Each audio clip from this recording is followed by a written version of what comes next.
Seigneur, nous venons chanter tes bontés. Nous venons chanter ta fidélité. Seigneur, combien même nous pouvons être infidèles, toi tu demeures fidèle. Voilà pourquoi nos cœurs sont remplis de reconnaissance. Voilà pourquoi nous venons te chanter.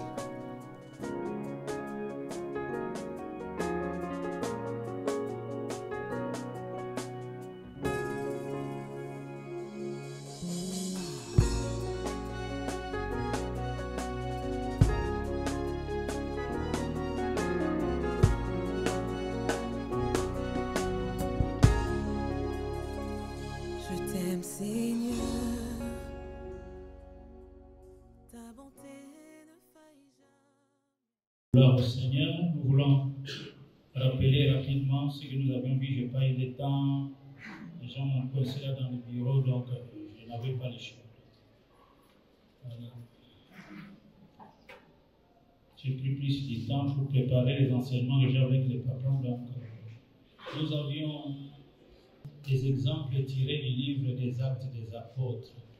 Nous avions vu quelques réunions de prière dans l'Église primitive et leurs conséquences concernant la propagation de l'Évangile.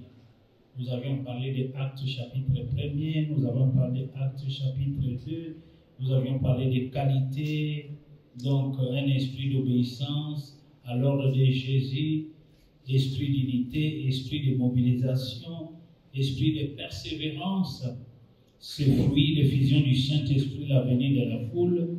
3000 disciples s'ajoutent à l'Église. Dieu ajouta à l'Église ceux qui étaient sauvés. Et nous avions dit aussi, il y a eu augmentation de la crainte de Dieu, confirmation de la parole par de miracles, développement des relations communautaires, facilitation de l'esprit d'assiduité, amélioration du témoignage, évangélisation fructueuse.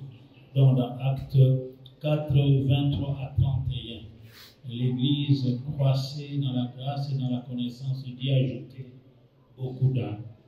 Voilà un peu rapidement, brièvement, ce que nous avions vu.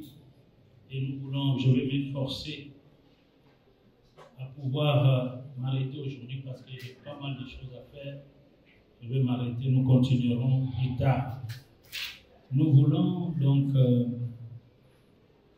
aujourd'hui voir les développements à propos de l'évangélisation de la ville de Fès. Puisque nous parlons de la prière et évangélisation, il n'y a pas évangélisation sans prière. Nous commençons par la prière. Jésus ne sortait pas prêcher sans avoir prié. Donc, développement à propos de l'évangélisation de la ville de Fès.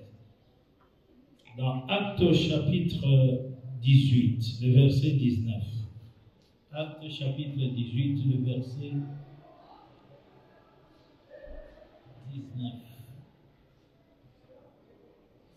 Nous commençons verset 18. Paul resta encore assez longtemps à Corinthe. Ensuite, il prit congé de frères et s'embarqua pour la Syrie avec Priscille et Aquilas. Après s'être fait raser la tête à Sancré, car il avait fait un vœu, ils arrivèrent à Éphèse, et Paul y laissa ses compagnons. Étant entré dans la synagogue, il s'entretient avec les Juifs. Amen. Donc, là, nous voulons voir le développement à propos de l'évangélisation de la ville d'Éphèse.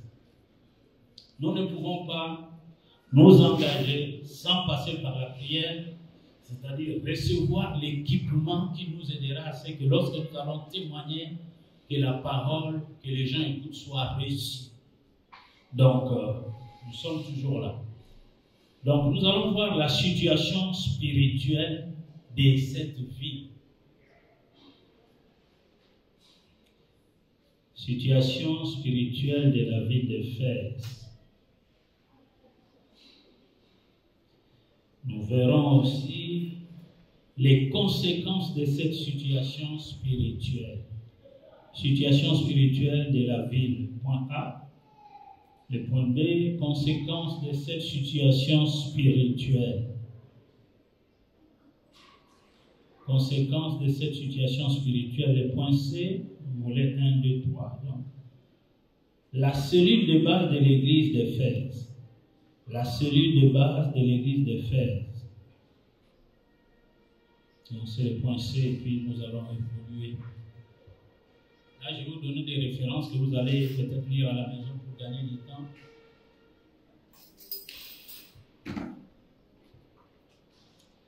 Nous disons donc de nombreux juifs, situation spirituelle de la vie, possesseurs des titres de citoyens romains, résidaient à Éphèse et ils maintenaient une synagogue. Ils avaient un lieu de culte.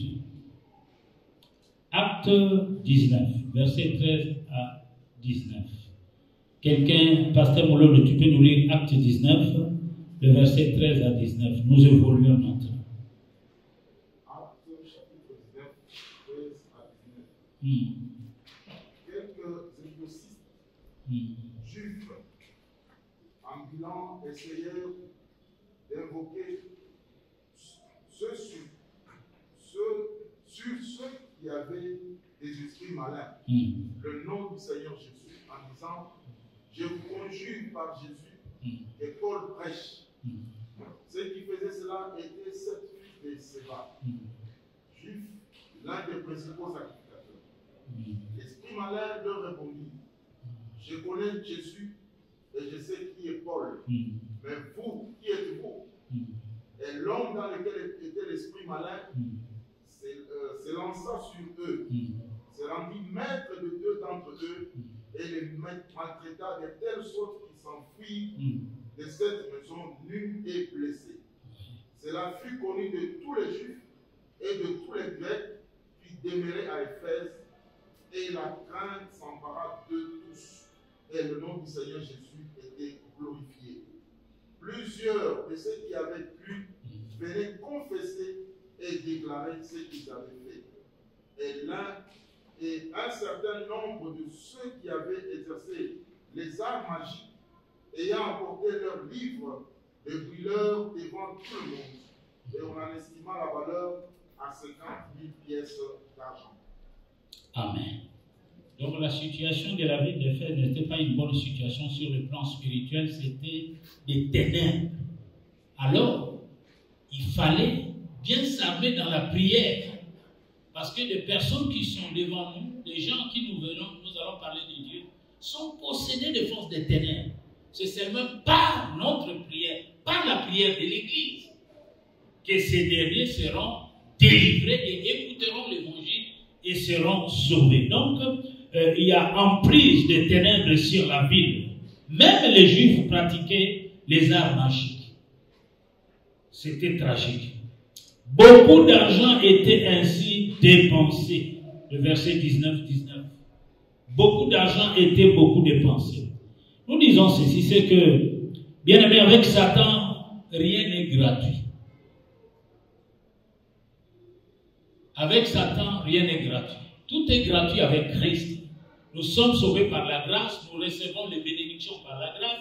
Étant donc monté au ciel, il a fait des dons aux hommes. Aux uns, il a appelé de devenir apôtres, prophètes, tout ça, gratuitement.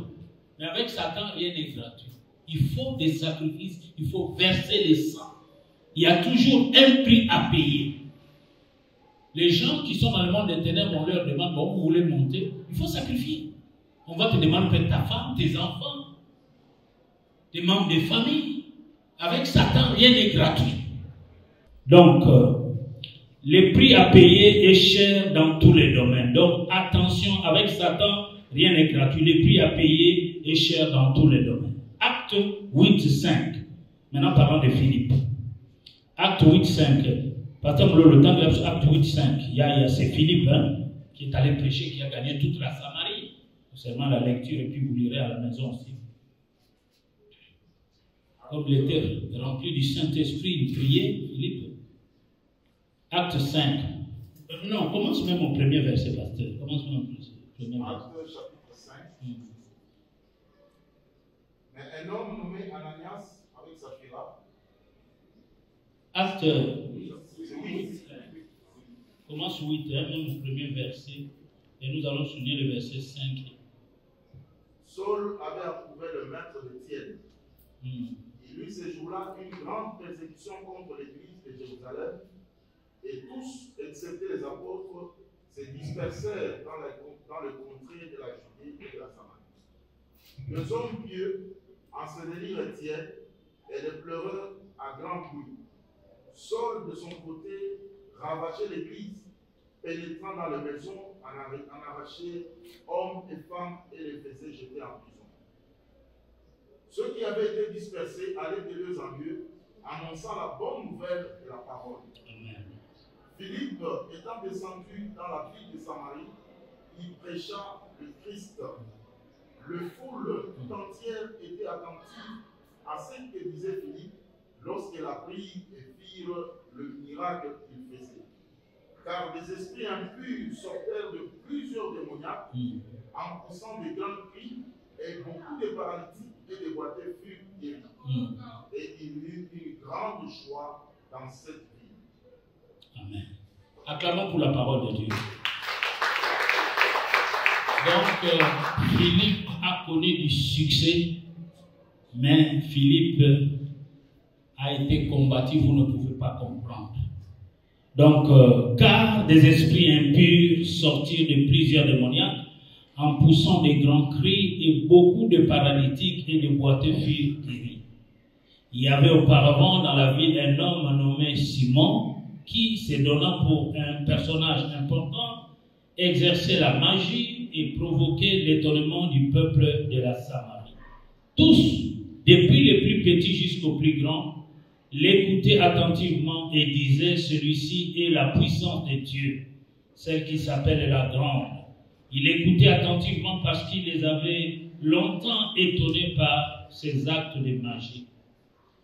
Bien-aimés, ceci explique cela. Dans Acte 19, 23, et vous lirez le verset 23 et puis 35. Mololo, lis-nous le verset 23. Acte 19, 23 et puis le verset 35. Nous allons voir que là, la ville était consacrée à une divinité locale appelée Diane ou Artémis. Une ville consacrée à une divinité. Acte 19, 23. Il survint à cette époque un grand trouble au sujet de la voix du Seigneur. Un nommé Démétrius offert fabriquer des temples de Diane en argent et procurer à ses ouvriers un gain considérable. Il les rassembla avec eux du même métier et dit: ô hommes, vous savez que notre bien-être dépend de cette industrie.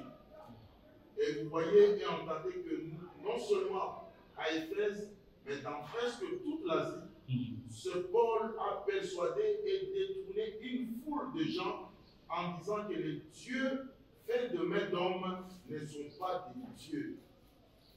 Le danger qui en résulte, ce n'est pas seulement que notre industrie ne tombe en discrédit, c'est encore que le temple de la grande déesse Diane ne soit tenu pour rien, et même que la majesté de celle qui est révérée dans toute l'Asie et dans le monde entier ne soit réduite à néant.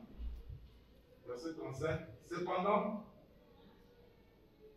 le secrétaire ayant apaisé la foule dit: homme éphésien, quel est celui qui ignore que la ville d'Éphèse est la gardienne du temple de la grande Diane et de son simulacre tombé du ciel? Cela étant incontestable, vous devez vous calmer et ne rien faire avec précipitation. Car vous avez amené des hommes qui ne sont coupables ni de sacrilège, ni de blasphème envers notre déesse.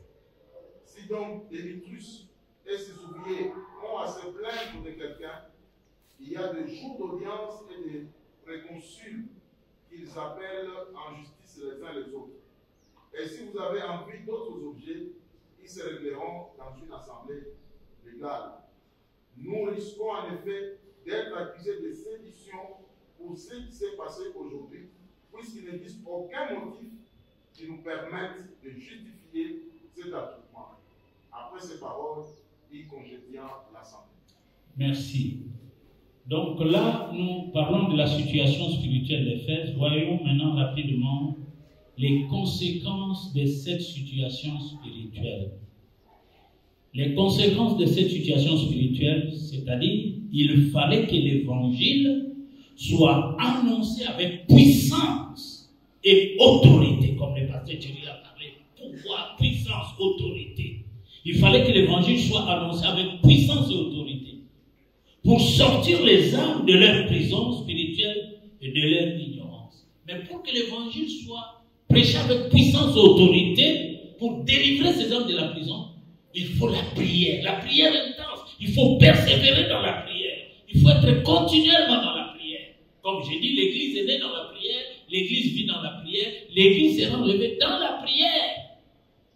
Ma maison sera appelée une maison de prière. Donc, vous en tant qu'enfant de Dieu, et à plus forte raison, membre du département de l'intercession de l'évangélisation, familiarisez-vous avec la prière. Faites de votre vie la prière comme vous respirez. Et vous verrez la puissance de Dieu se dégager dans votre vie. Ici, il fallait que ces hommes qui étaient emprisonnés soient délivrés de leur ignorance. Donc, lorsque nous voulons aller parler aux âmes du Seigneur, il ne faut jamais s'aventurer et avoir une trop haute opinion de soi-même. Nous sommes tous faibles. Personne n'est fort en lui-même. Notre force, nous la puisons de Dieu. Tout pouvoir lui a été donné. Lui aussi nous a légué les pouvoirs. Sans Christ dans nos vies, nous ne pouvons pas aller gagner des âmes. Il y a des gens qui habitent toute une légion de démons. Nanibota mama na yebalakele mabe, nanibota tata balakele mabe. Donc aza penda do muto aza voué abozaraka. Mususu aza so na 20 ans na bacha emaska muto 50 ans 50 ans. Nana mutala yo, nana mutala yo. Atola takamelo, nana mutala yo. Bon, je vous dis par vous, mais je vous dis la vérité. Nana mutala yo. Yo mo bitu na za mo sikito ndenge na tolo. Na monde tene balati sa yo peza wana peza. Elongo ya kokoba mo balati sa nana mutala yo. Nana mutala.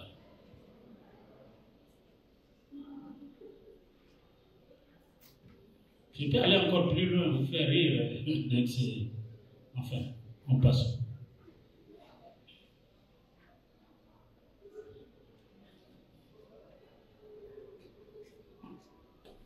La situation de notre monde contemporain offre bien des analogies avec celle de la ville d'Éphèse. La cellule de base de l'église d'Éphèse. Donc nous venons de parler de la situation de notre monde contemporain, offre bien des analogies avec celle de la ville d'Éphèse. Donc, on a manqué le tour du vélo, les arabes ont ténèbres, les alliés d'Éphèse, bisopé ténèbres, les alliés.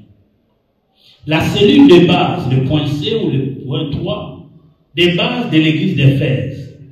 Nous voyons le ministère d'Apollos a établi un groupe dans la foi en Christ. Acte 18-25.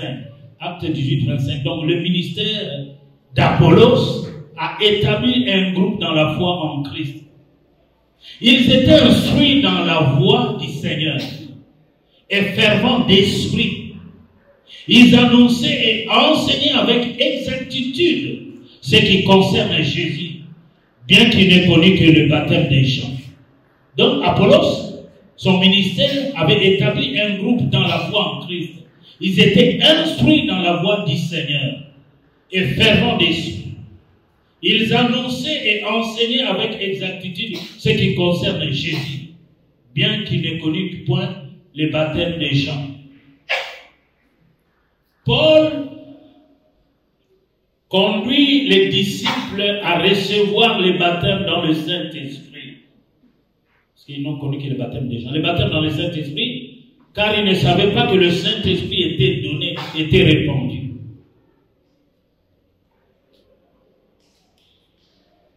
Acte 18-25, ils étaient instruits dans la voie du Seigneur et fervents d'esprit. Ils annonçaient et enseignaient avec exactitude ce qui concerne Jésus, bien qu'il n'ait connu que le baptême des gens.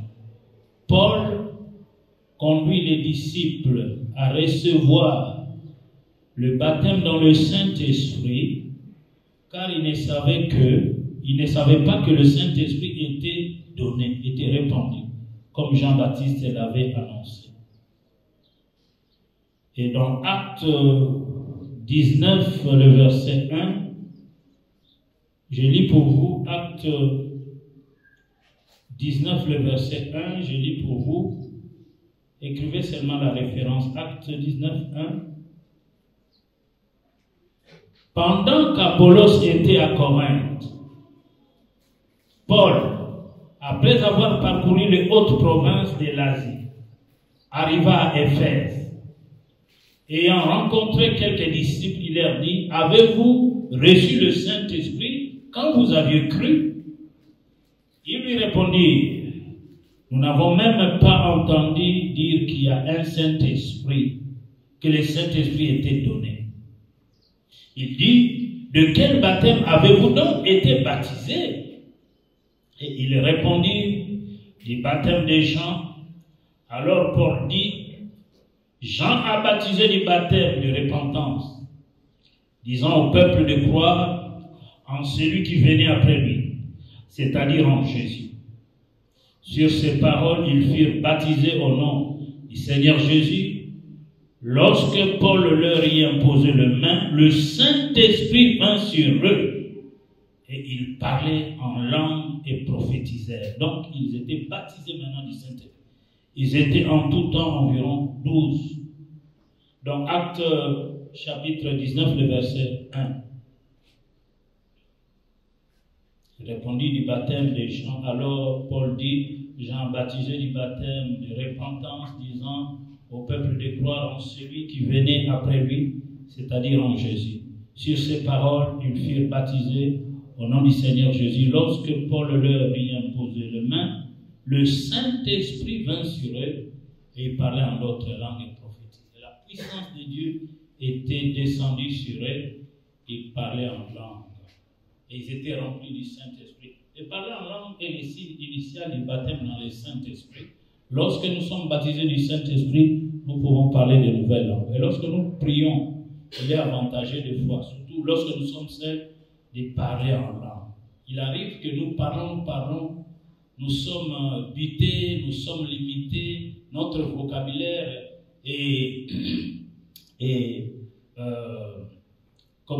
notre vocabulaire s'est arrêté, nous ne savons plus quoi faire. Il faut prier maintenant en langue. Le parler en langue, il est conseillé quand vous êtes dans votre édification personnelle. Et Satan ne comprend pas cela. Vous priez en langue, l'esprit seul comprend. Mais notre vocabulaire, des fois, est limité, alors il faut prier en langue. Le ministère de Paul va pouvoir s'exercer librement. Son ministère va pouvoir s'exercer librement. Au chapitre 18,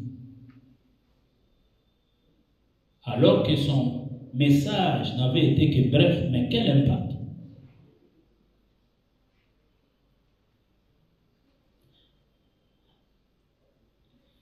Au chapitre 18 et le verset 19, vous allez lire à la maison.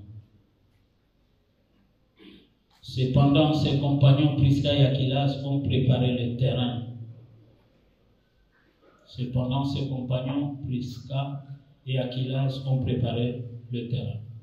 Bien aimé, quand le groupe de base constituant l'église locale, est ouvert à l'action du Saint-Esprit, l'évangélisation en est facilitée. Pour que l'évangélisation soit facilitée, il faut que les groupes de base qui constituent l'église locale soient ouverts à l'action du Saint-Esprit. Alors l'évangélisation en est facilitée. Quand les groupes de base constituant l'église locale, donc on dit par exemple le groupe d'intercession, l'évangélisation, quand ce groupe est ouvert à l'action du Saint-Esprit, l'évangélisation en est facilitée. Il faut être ouvert à l'action du Saint-Esprit. Trop souvent nous disons, ce n'est pas encore le temps, ce n'est pas encore le temps. Le Seigneur dit, levez vos yeux, regardez les âmes qui blanchissent déjà, les champs qui blanchissent déjà pour la moisson. Il y a des âmes déjà disposées à recevoir Jésus. Nous disons, ce n'est pas encore le temps. Je vais lui parler de... Non. Aujourd'hui, si tu entends ma voix, n'endurcis pas ton cœur. Aujourd'hui, c'est le temps favorable pour annoncer l'évangile. Les gens qui nous repoussons, je vais lui parler de moi la seule preuve. Mais si le maire, sans qu'il ait écouté la parole de Dieu, Dieu nous tiendra comme responsables. Lorsque nous n'avertissons pas quelqu'un qui vit dans le péché, nous ne lui annonçons pas l'évangile. Si le dernier meurt et que Dieu nous avait mis en contact avec lui, nous sommes responsables. Son sang nous sera demandé. C'est écrit dans la Bible.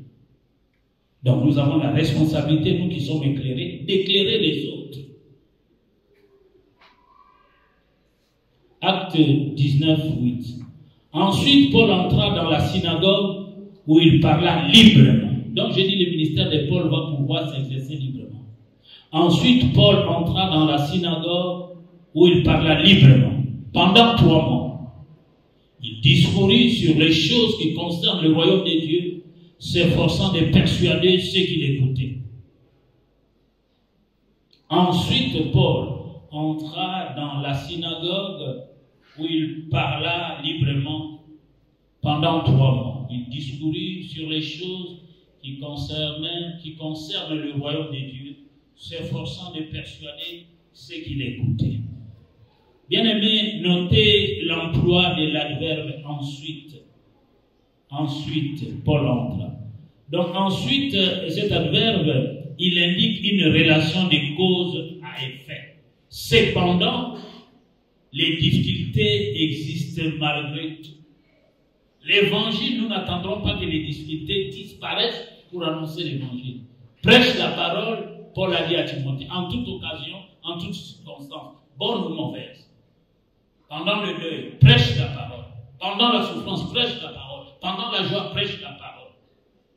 Donc je dis, cependant, les difficultés existent malgré tout. Nous échapperons aux difficultés en tant qu'Église le jour où l'Église sera enlevée.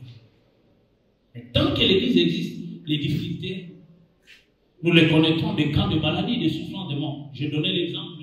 Hier, on avait une réunion en bas avec les comités organisateurs de la dédicace et le 25 ans que l'Église va organiser. Nous étions là et nous n'allons pas attendre que les difficultés disparaissent pour organiser cela. Nous avons la foi que par la foi, il suffit de mettre les Israélites pour traverser la mer Rouge. Il fallait qu'ils posent d'abord les pieds pour que les miracles se fassent.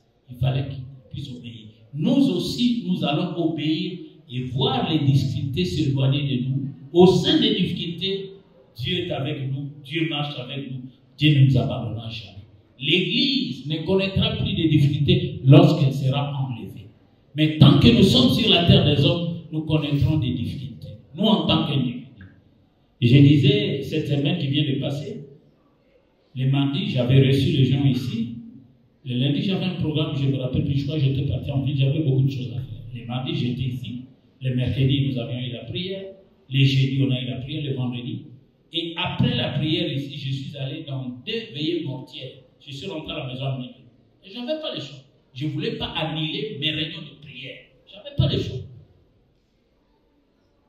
J'ai dit à un moment temps, tous en a choix. Il faut crucifier la chair. Dans le banquet, pour bonne savanie, na tiki prière, na besoin. Après 20h ici, le vendredi, na ke na matin ni pas brûler. 22h15, na le gona, na ke pas maman tous. Ba minuit moins na le gona. Là, c'est le programme la semaine. J'étais là à l'école le matin, je venais, comme Rémi était malade, depuis le dimanche, je venais le vendredi. Ok, vous avez besoin de fil de recours ici, allez. Macharayaka, Unani, Fabrice, Bozo Piquet, ok, Navi, Bosso Bani, tout ça. 14h, Nazomi, Nakenanda, Monale, Nazomi, 16h, toute cette semaine. Donc, les difficultés, qu'est-ce que vous voulez? Au sein de ces difficultés, au sein de ces épreuves, Dieu nous donne la force. Dieu nous donne la force. Et la vie appartient aux courageux. Quand la Bible dit, ce sont des violents qui ne sont pas des rois, mais c'est ça. Je pouvais manquer ce moment de prière. C'était voilà, Nakobonisa, Nakobonisa, maman, oui, Nakobonisa, maman, mais vous êtes là, Sam, là, non, Yassi. Parce que quand Nakava, il changeait plus le monde. J'avais besoin en tant que berger parce que je suis la première cible de Satan ici à l'église. Je n'ai pas besoin que quelqu'un me dise, j'ai rêvé ça, bah finir mon sabi, bah bétionner, tout ça. Non, je sais que comme je suis là, Satan a bête maintenant les. Donc je dois être aux aguets, je suis averti. Quand il y a une opportunité de prier, surtout avec l'église, je cours vite. Parce que quand nous prions ensemble comme ça, il y a une puissance de Dieu qui se dégage de nous. Et moi, je ne vais pas me priver de ces choses. Je veux venir te voir, tu en es, je viendrai, mais après. Quitte à moi de dormir tard, souvent les vendredis, les soirées là, tout ça sont les moments où je regarde les matchs, il va pêcher, tout ça, tout ça. Je regarde la télévision. Manchester, désolé.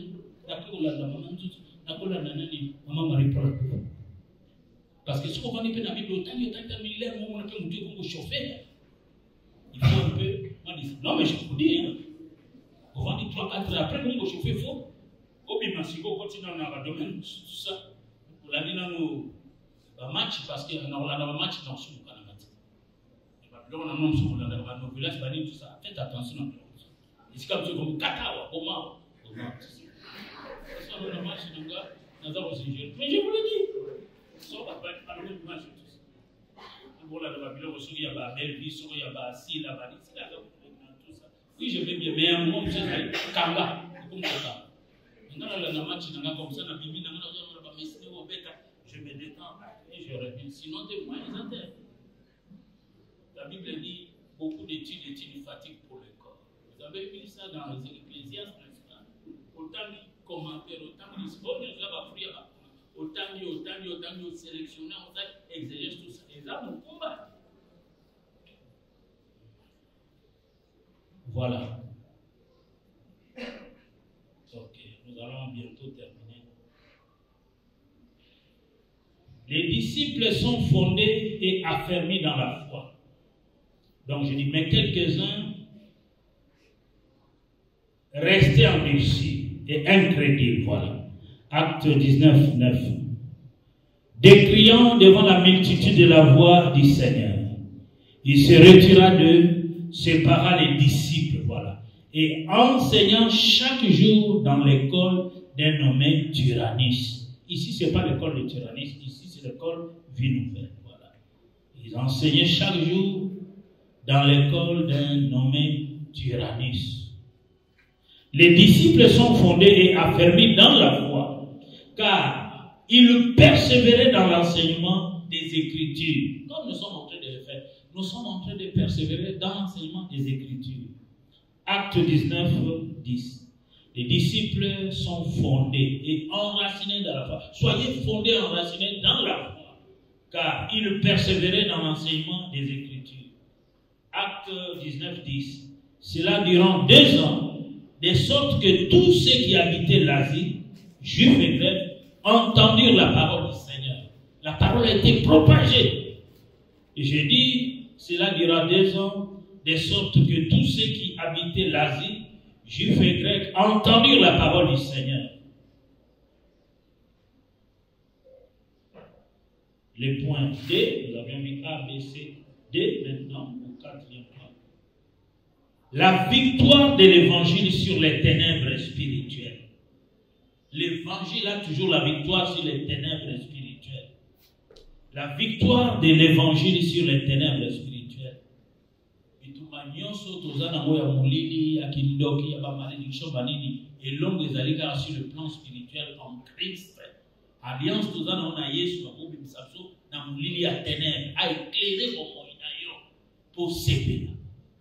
Les ténèbres ne régneront pas toujours. Mon peuple ne sera plus toujours dans la confusion. Confusion, la confusion? Non. La victoire de l'évangile sur les ténèbres spirituelles. Attends, tu as la puissance des ténèbres à Nini. L'évangile est dans l'Ipolo et à Nyos. C'est que le pasteur Thierry a dit là. Pour ceux qui se souviennent, ici à l'église, j'ai déjà donné des enseignements là-dessus. J'avais donné comme thème tout mettre à la lumière. J'ai tout mes notes. Le bois jeté dans l'eau, c'est l'image du bois de la croix qui fait tout surnager. Tout mettre à la lumière. les choses ont été éclairées que lorsque la personne a montré l'endroit exact, pas vague, non. Ah, j'ai péché. Tiens, quelle était la nature de ton péché? Péché, nous savons. J'ai péché. C'est vrai, non? Tu as péché, quelle était la nature de ce péché? Tu as fait. Au final, il t'attend, au final, maman, c'est le péché. Pour ça qu'il dit. Le fer de hache est tombé ici et ici présent. Le bois va aller à l'endroit exact. Donc, tout mettre à la lumière. On peut s'avancer. On appelle ça, on dit une fois, bandé du 25 ans. Est-ce qu'il y a qui peut se rappeler? Tout mettre à la lumière. Les gens n'ont pas texte dans une intervention à la borne. Oui, à la borne aussi. J'avais prêché ça, c'est vrai. Je me souviens. Tout mettre à la lumière. Et dans nos vies aussi, ce qui nous bloque souvent, parce que nous ne mettons pas tout en lumière. Il y a des péchés mignons, des péchés cachés, des péchés chéris, que nous ne mettons pas la lumière. Et si cet homme qui avait emprunté cette tâche n'avait pas montré l'endroit, le bois n'avait pas la capacité d'aller chez nous. Donc il fallait montrer l'endroit exact. Des fois, nous mourons dans nos péchés, nous ne voulons pas confesser et laisser la vie. C'est ici, Seigneur. Mon point faible, c'est ici. Le kutana monokonanga. Biloba loba. C'est ici. Il faut montrer au Seigneur l'endroit où tu tombes souvent. Amen. C'est important. La victoire de l'évangile sur les ténèbres spirituelles. Les miracles de guérison confirment l'annonce de la parole de Dieu. Précisons que Paul n'a pas demandé que l'on touche sa personne avec ses linges. Il y a des gens qui amenaient des malades pour toucher le corps de Paul, de toucher le mouchoir, ses linges qu'il avait pour être guéri. Mais Paul n'avait pas demandé aux gens de le faire, parce que ce n'est pas une doctrine. Les gens poussaient eux-mêmes. Donc je dis précision que Paul n'a pas demandé que l'on touche sa personne avec ses linges. C'est la spontanéité de la foi qui a conduit à cela sans qu'il faille reproduire de telles pratiques. Vous comprenez que lorsque les gens font les pratiques là, ils sont dans une fausse doctrine. Parce que ce qui s'est arrivé à Paul là, vous ne le voyez pas dans plusieurs endroits. Une doctrine est basée sur tout un ensemble de références qui soutiennent la doctrine. Mais ça, c'est l'expérience de Paul. Vous ne pouvez pas en faire une doctrine. Mais aujourd'hui, dans la vie de Kinshasa, il y a des doctrines comme ça. Touche seulement le vêtement, parce que vous allez. Vous avez suivi? Vous avez suivi? J'ai dit, on ne peut pas en faire une doctrine. Si les gens touchaient le linge que Paul avait ont été guéris, c'est la spontanéité qui leur avait poussé à ça. Hein? La spontanéité de la foi. C'est comme la femme qui est allée toucher le vêtement de Jésus. Jésus n'avait pas dit touche mon vêtement. Mais elle a cru que si je touche seulement son vêtement, je reçois la foi. Je reçois ma guérison. C'était la spontanéité de la foi qui a conduit à cela sans qu'il faille reproduire de telles pratiques. Acte 19:11. Et Dieu faisait des miracles extraordinaires par le main de Paul, au point qu'on appliquait sur le malade des linges ou des mouchoirs qui n'avaient touché son corps. Et les maladies les quittaient et les esprits malins sortaient, quelle que soit la maladie. Acte 19:11, je le relis encore. Et Dieu faisait des miracles extraordinaires, pas de n'importe quel extraordinaire, par le main de Paul, au point qu'on appliquait sur les malades des linges ou des mouchoirs qui avaient touché son corps, et les maladies les quittaient et les esprits malins sortaient. Amen. Amen. C'est Acte 19:11, ce que je viens de dire. Nous allons bientôt atterrir. Les hommes séduits par le mensonge de ces puissances des ténèbres qui étaient dans cette ville. Les hommes séduits par le mensonge et qui maintenaient et qui maintenant acceptent d'être éclairés passent par une réelle expérience de repentance. Les hommes séduits, les gens qui ont été séduits par ce mensonge, qui maintenant acceptent d'être éclairés, passent par une réelle expérience de repentance. Il faut la repentance, le changement de direction, le changement de comportement, le changement de mentalité. Au fait, quand cela se fait, c'est la faillite des escrocs spirituels. Les escrocs spirituels, ils sont nombreux. Et maintenant que les gens acceptent d'être éclairés, ils doivent passer par une réelle repentance. Et maintenant, c'est la faillite des escrocs spirituels. Il y a beaucoup d'escrocs spirituels. Lorsque les gens sont éclairés, ils ne vont plus le fréquenter. Les gens acceptent de passer par une vraie repentance. C'est la faillite des escrocs spirituels. Acte 19, 17. Le livre des Actes, c'est un livre riche qui nous donne beaucoup d'enseignements sur la prière, la puissance de Dieu, la mission, l'évangélisation. Acte 19, 17. Vous écrivez, moi je vais lire pour vous rapidement. Acte 19, 17. Cela fut connu de tous les Juifs et de tous les Grecs qui demeuraient à Éphèse, dans cette ville qui était remplie de ténèbres. Et la crainte s'empara de tous. Et le nom du Seigneur Jésus était glorifié. Le pasteur Bleu l'avait dit ça. Plusieurs de ceux qui avaient cru venaient confesser et déclarer ce qu'ils avaient fait. Voilà la vraie repentance. Et un certain nombre de ceux qui avaient exercé les arts magiques, ayant apporté leurs livres, le brûlèrent devant tout le monde, et en estimant la valeur en 50 000 pièces d'argent. Ah, écrivez cela, vous allez méditer ça à la maison. Ce fut connu de tous les Juifs et de tous les Grecs qui demeuraient à Éphèse, et la crainte s'empara de tous. Et le nom du Seigneur Jésus était glorifié. Lorsque la crainte de Dieu s'empare de nous, ils se font de miracles. Dieu opère des prodiges et des choses que nous ne pouvons pas comprendre. La crainte de l'Éternel, c'est le commencement de la sagesse. La Bible dit, craignez l'Éternel, vous ses saints, car rien ne manque à ceux qui le craignent. Les lionceaux éprouvent la disette et la faim, mais ceux qui craignent l'Éternel ne sont privés d'aucun bien. La crainte s'emparait de chacun d'eux. Jésus était glorifié. Plusieurs de ceux qui avaient cru venaient confesser et déclarer ce qu'ils avaient fait. Celui qui avoue ses péchés, qui les délaisse, obtient le pardon. La persécution se déclenche. Oui, l'Église connaît toujours la persécution. La persécution se déclenche. Acte 19, 24. Un nommé Démétrius, orfèvre, le pasteur Bleu l'avait dit, fabriquant en argent des temples des diables, et procurait à ses ouvriers un gain considérable. Donc la persécution se déclenche. L'évangile bien-aimé dans le Seigneur trouble les territoires de l'occultisme. Ah, alléluia. L'évangile trouble les territoires de l'occultisme. Donc nous remarquons comment le suppôt de Satan ont l'art d'inverser les responsabilités en accusant Paul de s'aimer les troubles dans la vie. Ah, cet homme trouble notre vie. Est-ce que Paul est un semeur de troubles?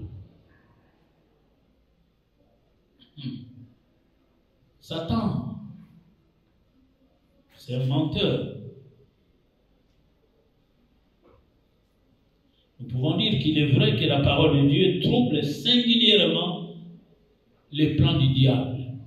La parole de Dieu trouble singulièrement les plans du diable. Les gens qui le servent se mettent en colère. Ils vont nous accuser injustement parce que la parole de Dieu trouble les plans du diable. Lorsque Vie Nouvelle venait s'implanter ici, ça troublait le plan du diable. Eh bien, on nous a accusés faussement de plusieurs manières.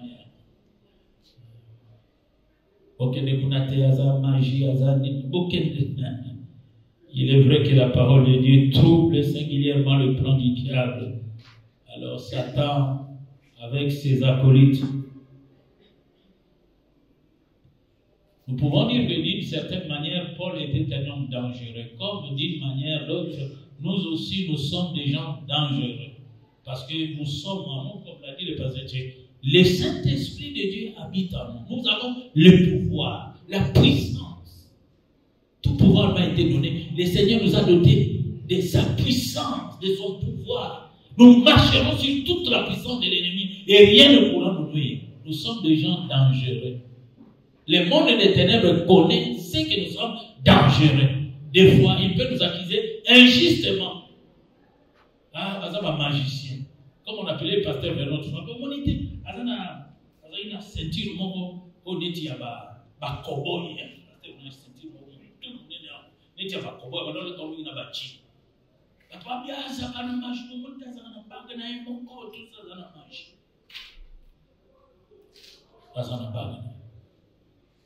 Donc, d'une certaine manière, Paul était un homme dangereux. D'une certaine manière, vous êtes un homme dangereux, une femme dangereuse. Alors, quel est le but à atteindre? Acte 19, 20. Un but à atteindre. C'est ainsi que la parole du Seigneur croissait en puissance et en force. La parole de Dieu croissait en puissance et en force parce que les gens se préparaient, recevaient l'équipement, persévéraient dans la prière, persévéraient dans les enseignements des apôtres. Ils étaient revêtus de la puissance de Dieu. Et lorsqu'ils parlaient, la parole de Dieu était prêchée avec puissance et force. J'ai dit un but à atteindre. C'est ainsi que la parole du Seigneur croissait, alléluia, en puissance et en force. Et bien aimé dans le Seigneur, que notre prière vise à atteindre ces objectifs. Que la parole de Dieu que nous prêchons puisse croître en puissance et en force. Acte 89. Et maintenant, Seigneur, vois leurs menaces et donne à tes serviteurs d'annoncer la parole avec une pleine assurance. Nous ne pouvons avoir une pleine assurance que lorsque nous sommes remplis, nous avons passé du temps dans la prière avant l'action de la prière. Pendant l'action, nous soutenons l'action dans la prière. Après l'action, des prières d'action de grâce. C'est ce que nous allons nous mobiliser tous à faire. Avant cette action pour dédicace du mois d'août, avant l'action, déjà hier nous avions commencé déjà à intercéder. Avant l'action, la prière. Pendant le moment de l'action, le mois d'août, la prière. Après ce mois d'août, la prière pour suivre les âmes qui seront gagnées parce que nous voulons faire d'une pierre deux coups. Non seulement la dédicace, ça va être aussi pour nous une occasion d'une grande campagne d'évangélisation. Et lorsque nous allons dépeupler les camps de Satan, nous allons nous employer au champ de Dieu, les bénédictions de Dieu nous seront déversées. Aujourd'hui, vous tâtonnez, vous marchez à reculons, vous marchez en titubant, vous ne savez pas de quoi est fait votre avenir. Engagez-vous seulement à gagner des âmes, à évangéliser, à vous occuper des affaires de Dieu, et Dieu s'occupera de vos affaires. Moi, j'avais, je crois, 20 ans, quand j'ai connu le Seigneur. J'ai abandonné les choses du monde, sinon, Dieu m'a pris tôt. Et les gens se moquaient de moi. Oh, jeune année, oh, jeune année.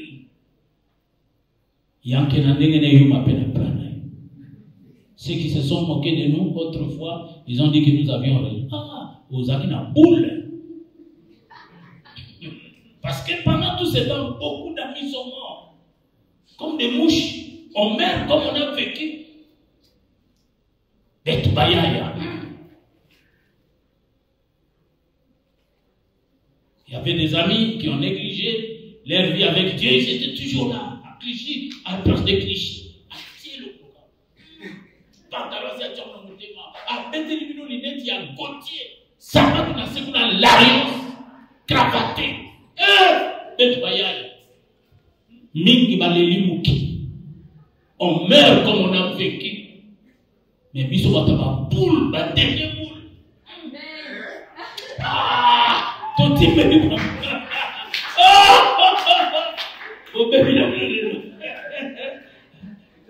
Je suis rentré au Congo. Il y a un ami qui me dit, il y a déjà eu un habité. Pour te donner le pouvoir, nous avons gagné. Au lieu de se faire, nous avons gagné salarié. Kuna nini ezali non manioko ezali manioko frite na oli manioko frite oh baby et certains qui sont restés là bakoli moi nous sommes ça les athées et ils passent à côté de leur destinée. Moi j'ai saisi ma destinée au bon moment alors que j'étais encore fort, hein? Amen. On va s'arrêter là. Seigneur, merci pour ce programme que nous venons de terminer la première partie du mois, les 5 dimanches. Donne-moi la force, la vigueur de pouvoir me reposer ici, Seigneur, même après août, de pouvoir avoir encore un moment, même 5-6 dimanches avec tous les ouvriers, Seigneur, pendant une heure, pendant 6 dimanches, pour apporter, Seigneur, ce que nous avions reçu de l'autre côté à Bordeaux. Tous ces bagages, tous ces outils que j'ai, Seigneur, dans mon bureau, ces équipements, aide-moi, Seigneur, à donner. Je reçus gratuitement, aide-moi à les enseigner gratuitement aussi. Et bénis tous ceux qui ont participé depuis le début jusqu'à ce jour. Tu les remplis, tu les équipes, qui soient efficaces dans l'évangélisation, efficaces à l'intercession, et qui te servent d'une manière désintéressée. Et que ta bénédiction, qui ne se fait sur aucun chagrin, soit le partage de tous ceux qui ont participé à assister. Au nom de Jésus. Amen. Que Dieu vous bénisse. Hein? Amen.